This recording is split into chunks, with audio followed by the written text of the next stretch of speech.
what is it tonight? At least just tell me what the hell is wrong. Do you wanna eat? Do you wanna sleep? Do you wanna drown? Just settle down, settle down, settle down. They are who we thought they were. USC Trojans run Rutgers out of LA Coliseum 42-20. Let's get to it. Okay, so I don't even know what to say. I'm out of rants. Obviously, USC is a talented team. We talked about how they have the players and the explosiveness to be able to create mismatches. That would be a nightmare for Rutgers, and they would run us out of the building, and they did. 42-20 loss. They were down 28-9 in the halftime. One of the things we said is Rutgers not a great comeback team. They're not going to come from 2 touchdowns down too late to pull out a win. They're not going to be able to hang in there, be able to stick with USC, and be able to pull one out late like Maryland or Minnesota. Penn State, I don't want to even talk about Penn State. They're just so far above us.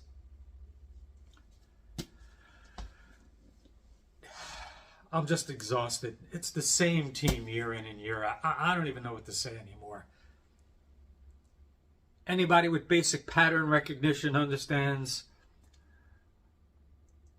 how we're going to conduct our seasons. Here comes the late half. The second half, swan dive again. Can't beat good teams again.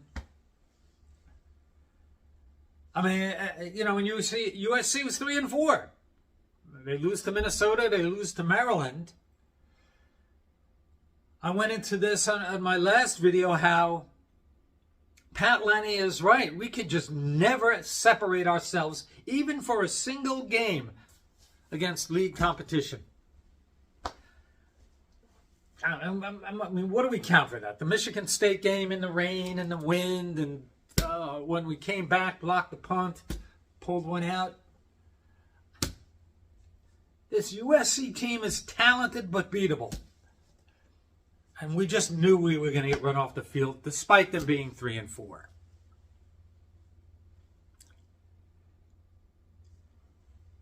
After last week's kind of, Coach Shiano being a little bit of a curmudgeon. After the UCLA game, saying call your shot. Make your predictions, make your choice. It's election season. Here's what I said about what's going to happen to us this week. And the one that pisses me off the most, because we know what's going to happen next week when we go into USC. We're going to talk about cross country, long flight, jet lag, blah, blah, blah, blah, blah. Maryland pulls out last minute 29-28 victory against USC. USC is 3-4. We know what's going to happen. They're going to be 4-4 and run us out of the building next week. That's just how it rolls. Yes, Coach. I'm calling my shot.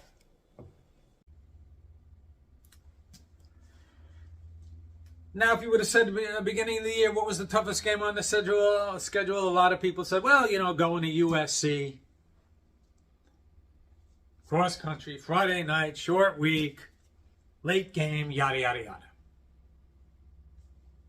Other teams do it. UCLA traveled cross country. Garbers, 32 for 38, 383 yards. Just picked us apart. Looked like Troy Aikman out there. Washington traveled cross country. They didn't win. Probably should have. Ran the ball up and down the field. 551 total yards. Will Rogers took that air raid offense and did a job on us. And Coleman had a breakout game against us. Wisconsin only had to travel halfway across the country. Blew us out 42-7.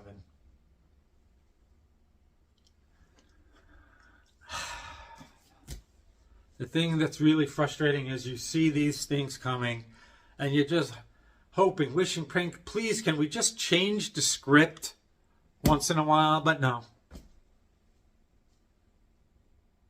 Now, that first drive last night, typical Rutgers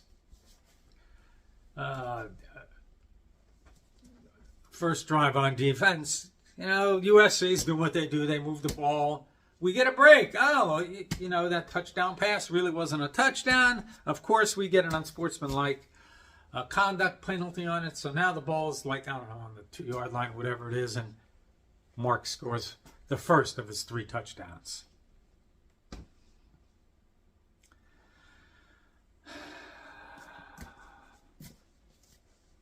We get the ball back, right? And we're moving the ball. He's saying, oh, okay, we know this USC defense, especially in the passing game where they give up 70% completion percentage, which I said was a key for us to be successful. And I had concerns over us being, wanting to do what we do. That's run the ball with Kyle, predictably. And we did a lot of that on the first drive. And I'm like, oh, God, they're not going to try and play keep away from USC because USC can just score in a flash. And there's no way we can catch up. But we had success. Kyle had a good first drive. I was a little concerned about how much we were going to run. Get down the field, and of course, in the red zone, we throw a slant to Ben Black, and I don't know, it was like 4 yards short, 5 yards short. So now we have to kick a field goal.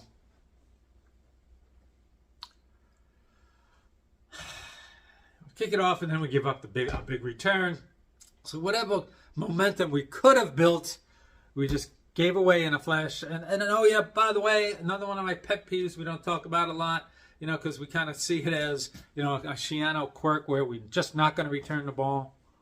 USC had 122 return yards last night. We had 0.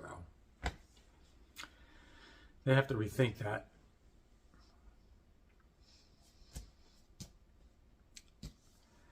Once again, quarterback picked us apart. Miller Moss. He looked like Carson Palmer back there.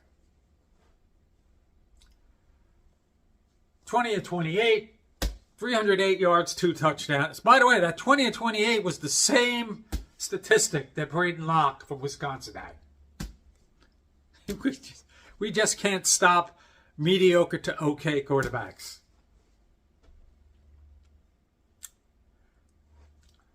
USC also had 135 yards rushing. They had 443 total yards, which was very, very close to their average per game, which is 433 yards. So even in losses, they had 400 yards, but they did what they do, and we couldn't stop it. Once again, over 200 yards after the catch.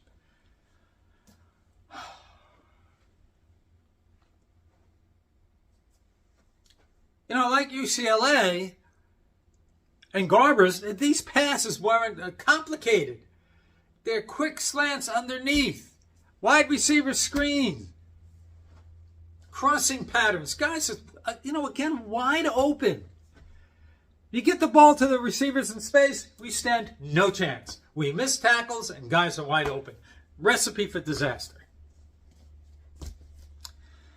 And then when you add, details like that against situational football, and I don't want to kill Coach Shiano on this because he came under criticism for fourth down play calling, going for 2-point conversions, timeout management in the last game, but you're going for that field goal at the end of the second quarter, and it's easy to be armchair quarterback after the fact. But you're down 28-9 to a team you're just not going to stop on offense. You might as well try and get as many points. And to his credit, coach said, at the time, you just want to get the points. You're getting the ball back, yada, yada, yada. So I guess I can see that. But you're like a snail. You're like a turtle. You're just crawling along, hoping to, make a little progress, and then try and do it again at the beginning of the third quarter. That was when you're down 19 points. yikes. Just go for it at that point. Yes, USC would have to go 90-plus yards, and they're probably just going to march down the field on that defense, but I don't think anybody would have killed you for that. You're down 19 points. Taking 3 doesn't really help. It probably wouldn't have mattered anyway. We do wind up cutting it to 28-20.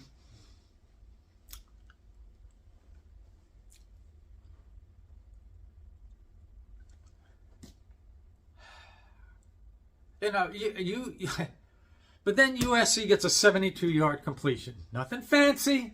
It's a short in cut and yards after the catch.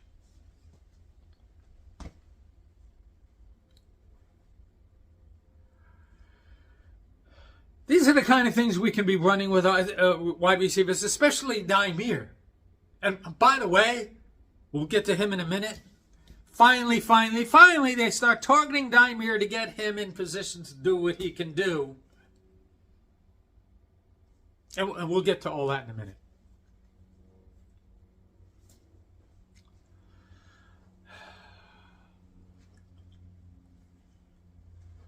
You know, zone coverage on defense is just killing us. I don't want to hear about the injuries. Yes, we've had terrible injury luck. But when you look at, you know, Wisconsin missing their starting quarterback, starting running back, and offensive tackle, UCLA missing guys all over the place, USC missing 4 starting defensive backs, and somehow these teams win. You know, the guys at Rutgers Rant, NewJersey.com, and Night Report, when they talk about the drop-off between starters and the backups, it's not just Monday morning quarterbacking. Like what's happening? Are these young guys not developing enough? Or the older guys have not developed as far as we thought they would, or have potential to do? Like, what are we doing? Okay, a play here, a play there, your depth shortcomings show up. But when we're getting blown out for 450, 500 yards every game, there's something wrong. Schematically, with the guys that are in there,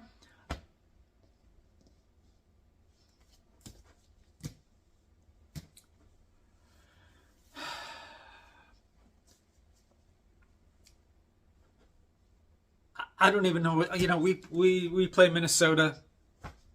We have a bye week. Coach was talking about the bye week. Yes, I want to heal up.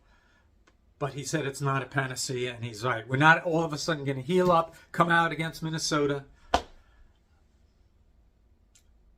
know, it's a real struggle for me. I've said how, you know, I've been going to Rutgers games for 50 years now, since the early 70s. Do I really want to go to another game down the stretch at home where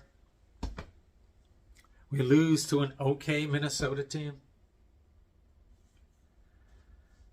We got Maryland the week after that on my birthday. Every year around my birthday is a really disappointing. My birthday is ruined virtually every year.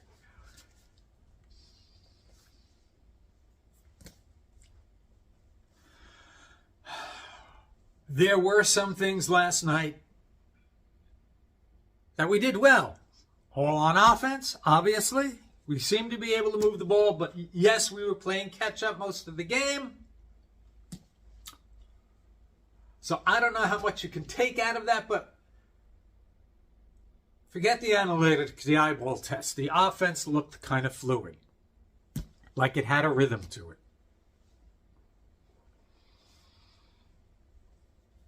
We had 434 yards. Now, you know, it's a couple weeks in a row that we've done pretty well in that category. Now, you know, this cynical side of me says, okay, it's UCLA, it's USC, these Pac-12 teams are kind of soft. That's just what happens. That's how they play. But for us, that's kind of a big deal because we're not that kind of offense. You know, even against the Howards and the Akrons of the world. USC was missing four guys in the secondary. One of the big differences in the game, though, was we averaged 4.9 yards per play. USC averaged 8.7. it's almost double. Their explosiveness and big play capability outplayed our ability to kind of methodically move down the field. Let's look at some stats. Ethan last night, 27 of 47. Again, in a comeback, mostly behind all game. 313 yards, a touchdown. Could you imagine if we had a quarterback that threw for 313 yards and a touchdown, combined with, what did he have last week? 287 yards? In the past couple years, we would have had the year last year that we thought we were going to have this year. 8-4, 9-3, going to a good bowl game. Quarterback's not the problem. Again, with the Jets. What happened to the defense? Special teams. Jai Patel, this is, what's up with him? Missed a 36-yarder against Nebraska. It's getting field goals blocked. Yes, I get it. Not all of it is always on the kicker, but missing an extra point.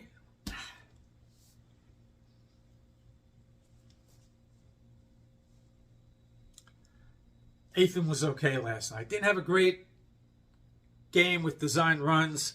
Now, I think what were we sacked? 3 times last night? But we passed well enough. We moved the ball well enough to be able to have some success. Second week in a row, Ethan and Kyle were not the reasons that we lost. Kyle, 18 for 86, 4.8 yards per carry. Kind of a pedestrian night. This guy is a tough SOB, and he is just the man. Got nailed again on the plant. By the way, can we stop with the pass plays to Kyle? They're not productive. They get 3, 4, 5 yards, and the guy's getting killed. Unless he's on a wheel route, forget it. You're going to get this guy killed. Overall rushing game, 135 yards. Again, it's the same as last week against UCLA. Antoine Raymond had to come in, 15 carries, 36 yards, 2.4 yards per carry. Not super productive. Second week in a row, the receivers once again had a decent game. Finally, the breakout game for Dymere Miller. Been waiting for this. Hasn't been targeted a lot, and when he has been targeted, it's on those third and short 4, 5, 6 yard passes underneath to come up a yard short. Last week was kind of a week where they got him downfield to make some plays. This week, are you ready? 11 catches, 131 yards. Average like 12 yards per pass. 20 targets. That's what I want to see out of Kirk Shiraka and the Rutgers offense. Getting Dymere in space. A.J. Duff, 3 catches, 51 yards, 17 yards per catch. Amazing how you put Christian Dremel, insert him into the lineup, and all of a sudden everybody starts being able to be productive. If you have that reliable guy in the slot, that he's not real flashy, but he's going to make a play for you and he's going to catch the ball. 2 catches, 39 yards, 19.5 yards per catch and a touchdown. Antoine Raymond, 2 catches, 28 yards, a little more effective out of the backfield in the passing game. Higgins, tight end back in play, 3 catches, 24 yards. Kyle had 3 for 14.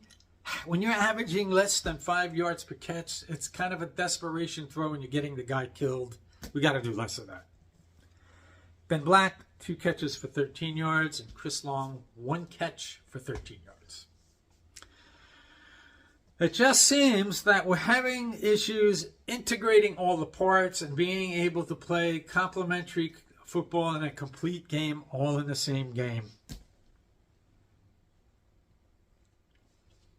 I'm happy to kind of see the offense be fluid and not struggle to gain yards and move the stick. This reminds me of the 2005 Rutgers football team. You know, when Coach came on board, we were pretty decent on offense. We needed help on defense.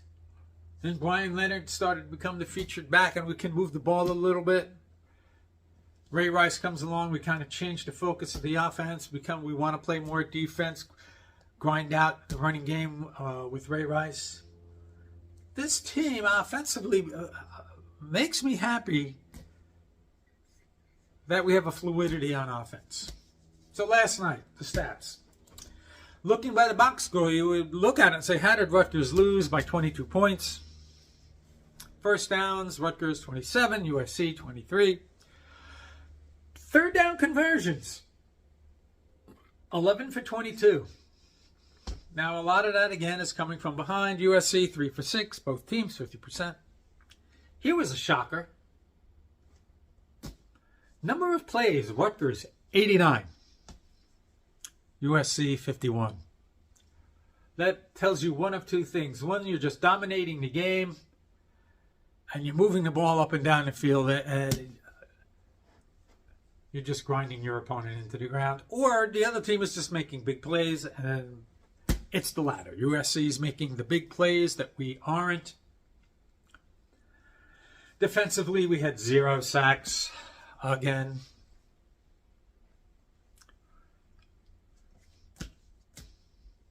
Time of possession. We won the time of possession game. Over 36 minutes time of possession. USC a little over 23 minutes. But again, that big play capability. Playmakers on offense were all the difference. So we're not surprised at this outcome. I think I said this should be a 49-17 kind of game, 42-20. We're on a bye week before we go to Minnesota. You know, everybody's always like, oh, let's heal up, we'll come out, we'll play better, and that's certainly a small part of it. But even Coach last night said he's not going to use the bye week as a panacea to solve all our problems. It's not. There are some guys who are hurt that are not going to be ready after the bye week, and they have things to work on. You know, it gets a little tiresome hearing, oh, we got things to work on, we're going to do it.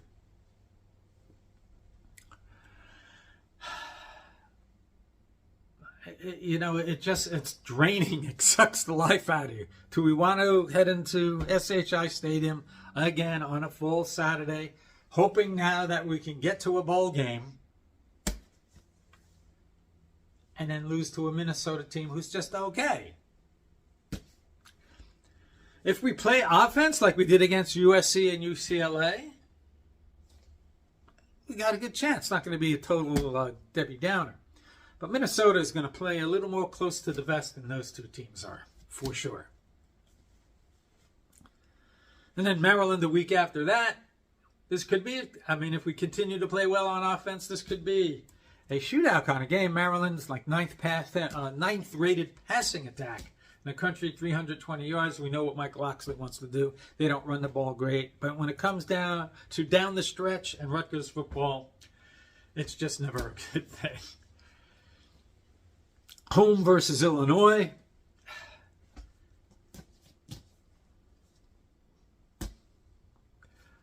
That game is the beginning of the season. Looked to be okay. This is one you chalk up as a win, like the Michigan State game. And that'll be away at Michigan State this year. Michigan State looking a little better now. There's a lot of teams that you thought were kind of mediocre that pull off wins you think they shouldn't and do, and then start to pick up a little bit of steam and momentum. Not to mention, they beat the team that just beat us by 22 points. USC was able to finish last night. Once again, we weren't able to come from behind to pull out a win. We're not built that way. And it comes down to our defense. And, in the press conference, they addressed Joe Harris-Simiak, and Coach saying, he's watched Joe Harris-Simiak coach, thinks he's a great coach. It's just, these are tough times right now. But they're going to have to figure something out, because one of the things going into the season, we have all these upperclassmen that returning on defense that wanted to be here to take us to the next level. And now we're going down the stretch, and are these guys going to make business decisions? Going to put themselves on the line for maybe getting to a bowl game at 6-6? It's the same season year after year.